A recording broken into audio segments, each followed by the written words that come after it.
teklem, öldürsem de demem bekle. Sana deli bu gönüller, seni nasıl unutayım? Gel de gönlüme anlat ve sensiz nasıl yaşayayım? Ellerimde resimlerin, onlarla ben baş başayım.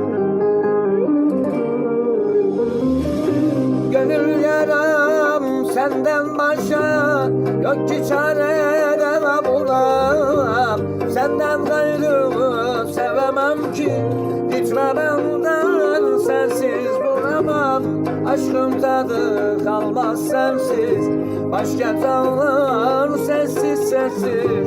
Ellerimi tut gel bana, yoksa kıyarım bu cana.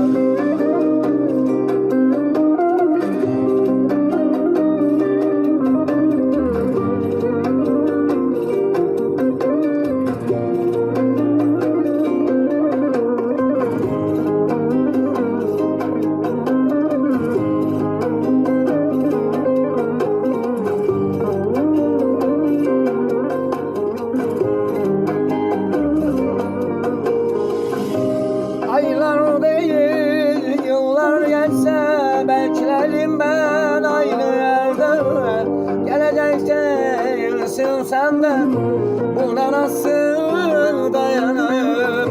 Usandım derdim çekemem, kesildim aşktan ekmekten. Bunca derdi yeryüzünde, kime nasıl anlatayım? Gönül yaram senden başka, yok ki çare deva bulamam. Senden gayrı sevemem ki, gitme ben sensiz duramam.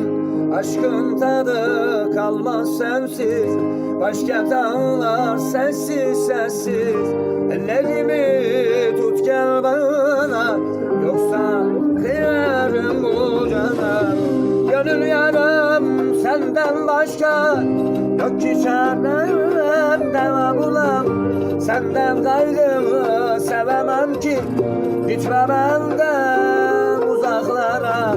Aşkın tadı kalmam sensiz, başka dağlar sessiz sessiz.